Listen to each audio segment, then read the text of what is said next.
आज আমি আপনাদের সাথে শেয়ার করব একদম অল্প দুধে সুজি দিয়ে সুজির মজার একটি রেসিপি। নমস্কার বন্ধুরা, welcome to Jhunu home cook. Jhunu home কুকে আপনাদের সবাইকে আবারও স্বাগত জানাই। একদম অল্প দুধে সুজি গুলে নতুন মজার একটি রেসিপির ভিডিও বানানোর জন্য এখানে আমি কিছু উপকরণ নিয়েছি।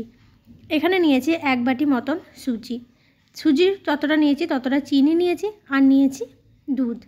এখানে নিয়েছি ঘি আর একটু অল্প বাটার মিশিয়ে নিয়েছি। এখানে লাগবে নারকেলের গুঁড়ো। আর দেখুন বন্ধুরা, এখানে আমি নিয়েছি এক বাটি মতন দুধ।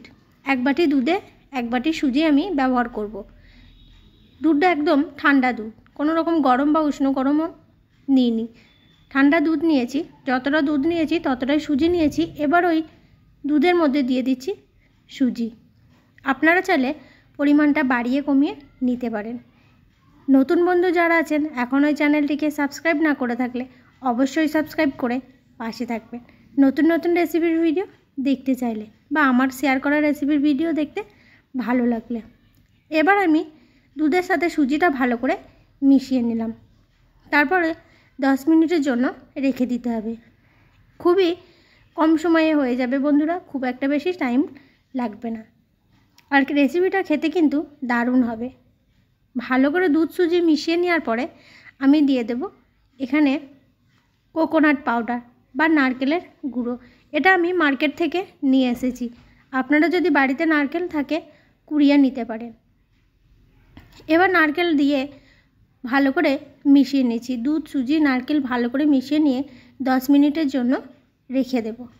ভীষণই মজার একটি রেসিপির ভিডিও শেয়ার করব বন্ধুরা, তাই স্কিপ না করে পুরোটা দেখার অনুরোধ রইল। আশা করছি শেষ পর্যন্ত দেখার পর আপনাদের ভালো লাগবে। এবার দুধ সুজি ভালো করে মেশানো হয়ে গেছে, ঢাকনা চাপা দিয়ে রেখে দেবো 10 মিনিটের জন্য। এদিকে আমি নিয়েছি 5টা বাটি। আপনারা বাটির পরিবর্তে কাপও নিয়ে নিতে পারেন, বাড়িতে চা খাওয়ার যে কাপগুলো হয় সেই কাপ। এবার আমি ঘি লাগিয়ে নিয়েছি প্রত্যেকটা বাটিতে, ঘি লাগিয়ে রেখে দেব। একইভাবে সব বাটিগুলোতে ঘি লাগিয়ে নেব। সমস্ত বাটিগুলো ঘি লাগানো হয়ে গেছে বন্ধুরা, পাশে রেখে দিলাম। এবার এখানে আমি একটা কড়াই নিয়েছি। কড়াইয়ের মধ্যে দিয়ে দিচ্ছি চিনি। যতটা সুজি নিয়েছি ততটাই চিনি নিতে হবে। যদি মিষ্টির পরিমাণ একটু কম খেতে চান তাহলে সামান্য চিনি কমিয়ে নিতে পারেন বা বাড়িয়ে নিতে পারেন। এবার আমি দিয়ে দিচ্ছি সামান্য পরিমাণে জল। তারপর চিনির একটা রসের মতো বানিয়ে নেব। তারপরে ভালো করে নাড়তে নাড়তে গ্যাসের ফ্লেমটা এখন লোতে রেখে দিয়েছি। ভালো করে রসের মতন বানিয়ে নেব, একটা ক্যারামেলের মতন তৈরি করে নিতে হবে। তারপর আমি দিয়ে দেব 2 চামচ মতন ঘি দিয়ে আবারও লো ফ্লেমে ভালো করে ফুটিয়ে নেব। তারপর গ্যাসের ফ্লেমটা বন্ধ করে দিতে হবে। চিনির সাথে ঘি ভালো করে মিশে গেলে এই অবস্থায় আমি এবার দিয়ে দিলাম ঘি বাটার আমি মিলিয়ে নিয়েছি। আপনারা চাইলে ঘি ব্যবহার করতে পারেন। আর যদি কোনো রকম কালার ব্যবহার করতে চান তাহলে অবশ্যই একটু অরেঞ্জ কালার, ফুড কালার দিয়ে নিতে পারেন। অরেঞ্জে যে ফুড কালার হয় সেটা দিলে পরে সুন্দর একটা কালার আসবে। আমি কোনো রকম ফুড কালার ব্যবহার করছি না, আমি এরকমভাবেই মিশিয়ে নিচ্ছি। তারপর আমি গ্যাসের ফ্লেম বন্ধ করে দেব। ঘি এবং চিনি ভালো করে মিশে গেলে গ্যাসের ফ্লেম বন্ধ করে এবার আমি দিয়ে দিচ্ছি আগে থেকে সুজি, দুধ এবং নারকেলের যে মিশ্রণটা বানিয়ে রেখেছিলাম সেটা। গ্যাসের ফ্লেম কিন্তু এখন আমি অন করিনি।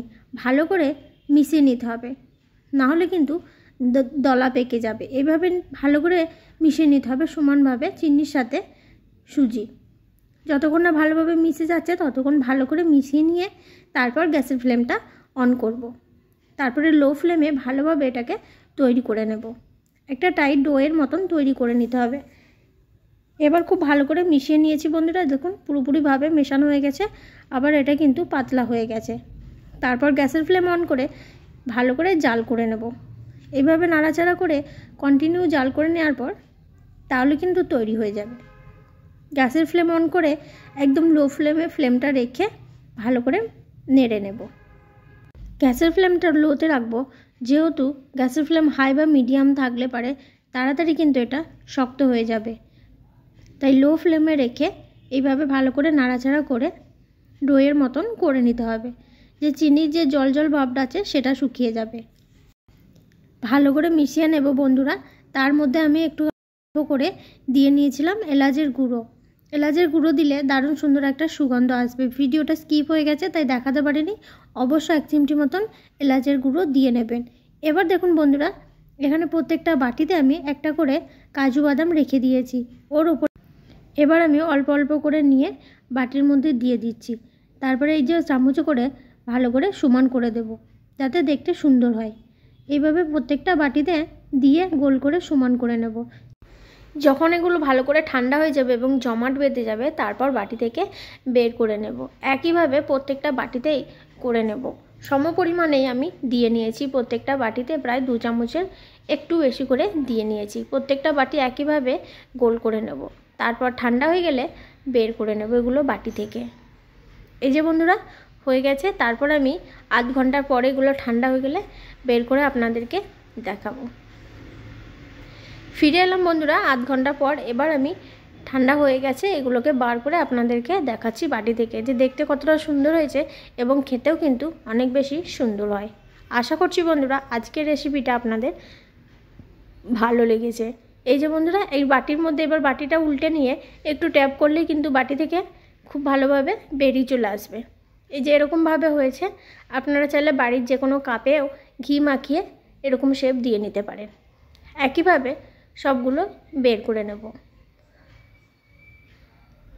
সবগুলো বের করা হয়ে গেলে আমি আপনাদেরকে দেখাচ্ছি। এই যে দেখুন কতটা সুন্দর হয়েছে। তাই এখানেই শেষ করছি বন্ধুরা। দেখা হবে পরবর্তী আবার কোনো রেসিপির ভিডিওতে। ততক্ষণ সবাই সুস্থ থাকুন, ভালো থাকুন।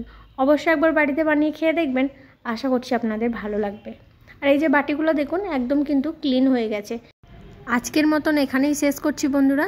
সুস্থ থাকুন, ভালো থাকুন। পুরো ভিডিওটা সঙ্গে থাকার জন্য, দেখার জন্য ধন্যবাদ।